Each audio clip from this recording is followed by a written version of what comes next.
دنیا میں لہرایا ہے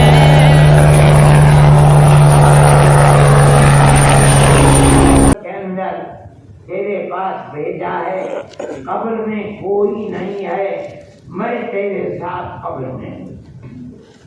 اور اگر وہ انسان کے پاس ثواب کے کام نہیں ہے، گناہوں کے کام ہیں، کوئی فاسق ہے، فاجر ہے، مشرک ہے، بدکار ہے، تو اس کے سامنے بڑی بھیانک اور بری صورت آئے گی۔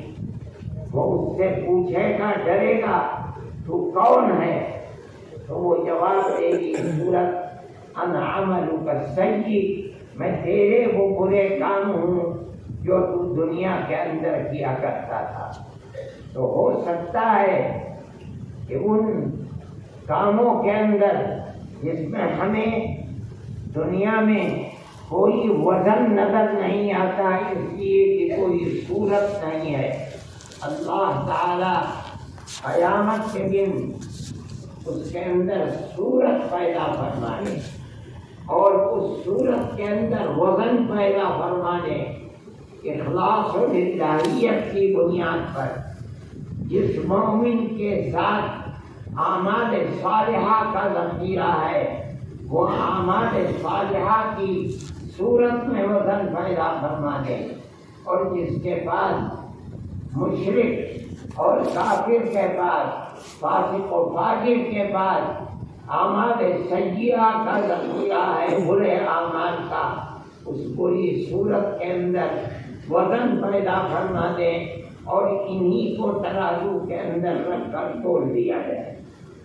اس کی ایک اور صورت بھی ہے جو حدیث کے اندر آتی ہے کہ آپ نے ہمارے آقا حضرت محمد صلی اللہ علیہ وسلم نے فرمایا کہ قیامت کے دن ایک شخص اللہ کی بارگاہ میں لایا جائے گا اور اس کے پاس 99 فائل ہوں گے اس کو۔ مطلب یہ ہے کہ اللہ نے قرآن میں فرمایا کہ ہم نے فرشتے متعین کیے ہیں۔ آپ نے سنا ہوگا ایک فرشتہ داہنے کاندھے پر اور دوسرا فرشتہ بائیں کاندھے پر۔ یہ جو اعمال صالحہ کو لکھنے والا فرشتہ ہے وہ داہنے کاندھے پر ہے، اور جو ہمارے گناہوں کو لکھتا ہے وہ بائیں کاندھے کے اوپر ہے۔ وَإِنَّ عَلَيْكُمْ لَحَافِظِينَ كِرَامًا كَاتِبِينَ يَعْلَمُونَ مَا تَفْعَلُونَ۔ اب قیامت کے دن ایک شخص لایا جائے گا، یہ جو بایاں فرشتہ ہے اس نے ساری زندگی اس آدمی نے گناہوں کے اندر اپنی لگا دی تھی۔ اس نے جو فائل تیار کی ہے وہ 99 بڑے بڑے فائل ہیں جو گناہوں کے ہیں، ان کو پھیلا دیا جائے گا۔ وہ فائل تاحد نظر ہوں گے اور سب سیاہ ہی سیاہ ہوں گے۔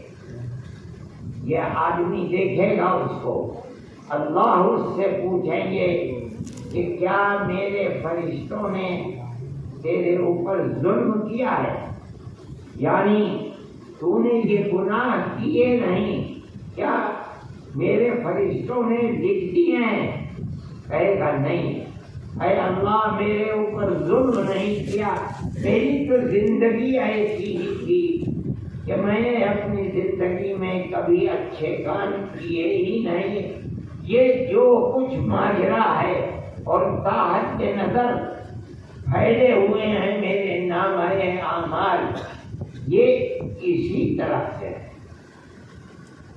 صرف ایک اس کے پاس چھوٹا سا پرچہ ہوگا جو کبھی اس نے اپنی زندگی میں اشہد ان لا الہ الا اللہ وان محمدا عبدہ ورسولہ یہ لکھا ہوا ہوگا۔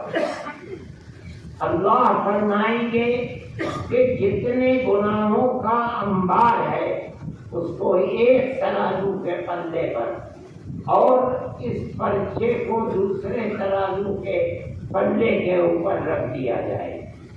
یہ کہے گا کہ الہ العالمین اس پرچے کی کیا اہمیت ہے گناہوں کے ان انباروں کے ساتھ. اللہ فرمائیں گے جا کر دیکھ آج میری بارگاہ میں تیرے اوپر ظلم نہیں کیا جائے گا. چنانچہ یہ جائے گا کھڑا ہو جائے گا. ہمارے آقا حضرت محمد صلی اللہ علیہ وسلم نے فرمایا کہ ترازو کا وہ پلہ جس میں یہ ایک پرچہ ہے وہ بھاری ہو جائے گا اور گناہوں کے انبار جس دوسرے پرچے کے اندر ہیں وہ ہلکا ہو جائے گا.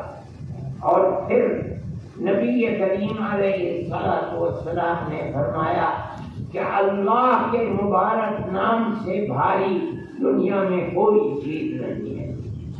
اس لیے یہ دو صورتیں ہیں جو مومن کے ساتھ ساتھ ہیں اور ان کے اندر وزن پیدا کر دیا جائے گا.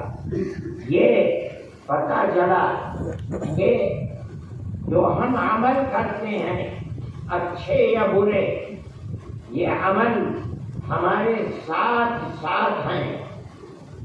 جب آدمی مرے گا نبی کریم علیہ السلام نے فرمایا کہ جب آدمی مرتا ہے تو اس کے ساتھ قبر تک 3 چیزیں جاتی ہیں. ایک تو اس کے عزیز رشتے دار اولاد یار دوست اس کے جنازے کو میت کو لے کر چلتے ہیں. دوسری چیز اس کے ساتھ اس کا مال ہوتا ہے. اس زمانے میں تو نہیں, اس زمانے میں جو غلام ہوا کرتے تھے وہ بھی میت کے ساتھ ساتھ اپنی چھاتی کو پیٹتے ہوئے چلتے تھے. اور تیسری چیز اس انسان کا عمل ہوتا ہے جو ساتھ ساتھ چلتا ہے. نبی کریم علیہ السلام فرماتے ہیں کہ 2 چیزیں تو مردے کو قبر میں رکھنے کے بعد واپس آ جاتی ہیں. مال بھی واپس آ جاتا ہے اور عزیز رشتے دار بھی واپس آ جاتے ہیں.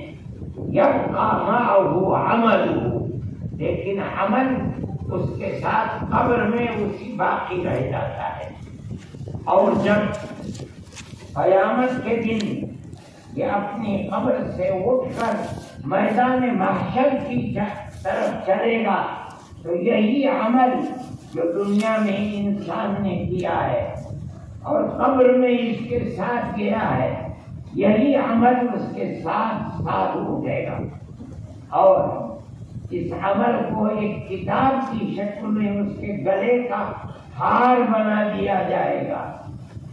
اور اللہ فرمائیں گے اقرأ کتابک کفی بنفسک اليوم علیک حسیبا.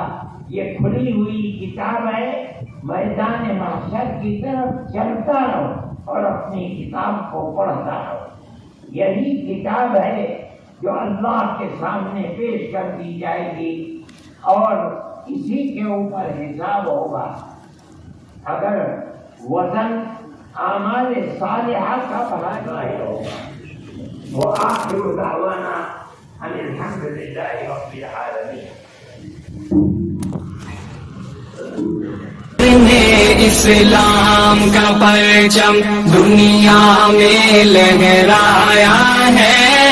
ظلم و ستم کے دور کے اندر حق کا دیپ جلایا ہے. دیوبند نے اسلام کا پرچم, دیوبند کا تاریخ کے اندر ہر کردار نرالا ہے. رب رب کی قسم اسلاف کا میرے ہر شاہکار نرالا ہے، رب کی قسم اسلاف کا میرے ہر شاہکار نرالا ہے، اس لشکر کے جاں بازوں سے، اس لشکر کے جاں بازوں سے ہر باطل گھبرایا ہے، ظلم و ستم کے دور کے اندر حق کا دیپ جلایا